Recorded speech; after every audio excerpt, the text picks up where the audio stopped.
Bonjour, je me présente Marcel Racicot du cabinet Racicot et Associés et mon collègue Charles Melançon. Le cabinet Racicot et Associés est un cabinet d'avocats qui se spécialise en planification fiscale et successorale transfrontalier, particulièrement avec les États-Unis. Aujourd'hui, on va vous présenter les différentes structures juridiques qui peuvent être utilisées par une entreprise canadienne qui veut faire affaire aux États-Unis.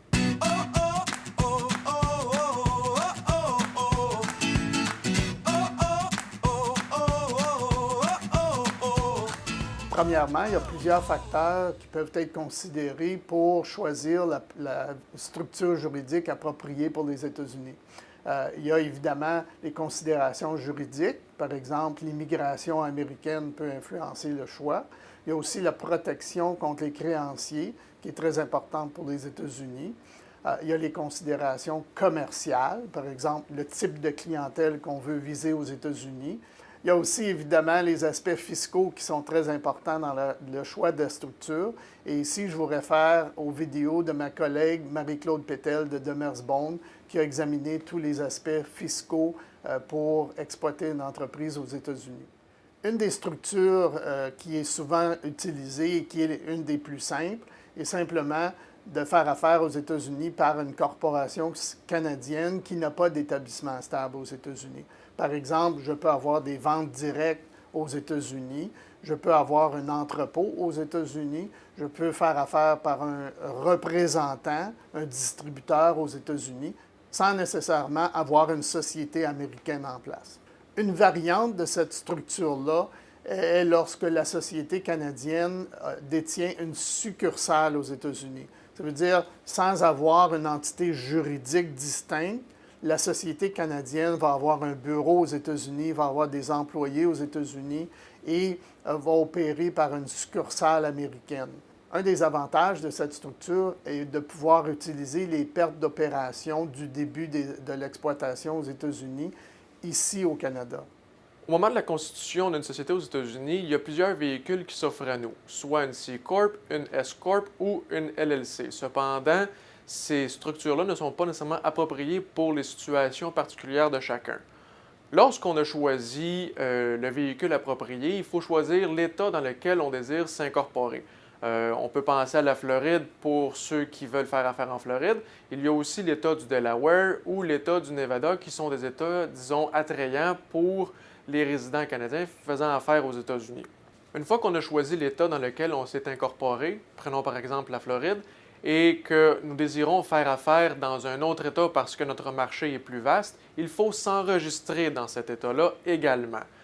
D'autre part, pour le choix du nom, contrairement à ce que nous pouvons avoir au Québec ou au Canada, on n'a pas la possibilité d'avoir de désignation numérique. Si vous désirez avoir une désignation numérique, vous devez vous-même vous l'approprier. Une fois que votre nom est choisi, vous devez identifier les actionnaires, les administrateurs et les dirigeants de la société, tout comme au Québec. Par la suite, on choisit l'adresse où l'entité fera affaire, le siège social. Nous allons également choisir l'exercice financier. Vous avez le choix de choisir un exercice financier qui est différent de l'année civile pour pouvoir accommoder vos besoins commerciaux. Vous devez également identifier vos activités commerciales. Enfin, vous devez choisir un agent agréé qui, dans le jargon américain, se nomme un Registered Agent. Un Registered Agent, c'est qui? C'est une personne qui est physique ou morale, disponible de 9 h à 17 h, 52 semaines par année. Cette personne a pour mandat de transmettre aux administrateurs de la société certains documents, dont entre autres les documents provenant de l'IRS et les significations de poursuites judiciaires. Le Registered Agent doit résider dans l'État où la société est incorporée ou dans l'État où elle fait également affaire. Regardons maintenant l'utilisation d'une filiale américaine, c'est-à-dire lorsque la corporation canadienne détient une entité juridique distincte incorporée aux États-Unis. Notons ici qu'il n'est généralement pas recommandé pour un individu canadien ou une fiducie canadienne de détenir directement les actions de la corporation américaine. C'est toujours une corporation canadienne qui devrait être utilisée pour des notions de protection d'actifs et aussi pour un régime fiscal plus approprié ici au Canada. Un autre aspect important à considérer ici au Canada est l'utilisation d'une corporation spécifique pour détenir les actions de la corporation américaine. C'est-à-dire lorsqu'on a un holding canadien qui détient les actions de sa filiale américaine. De cette façon-là, souvent au niveau fiscal, on va pouvoir utiliser l'exemption de gains en capital au niveau fiscal en isolant les opérations canadiennes des opérations américaines. Une autre structure qu'on voit souvent, un peu plus complexe cette fois, est lorsque la filiale américaine détient elle-même plusieurs corporations américaines.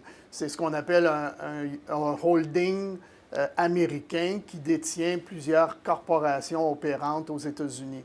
On voit souvent ça lorsque la société a des opérations dans plusieurs États, par exemple.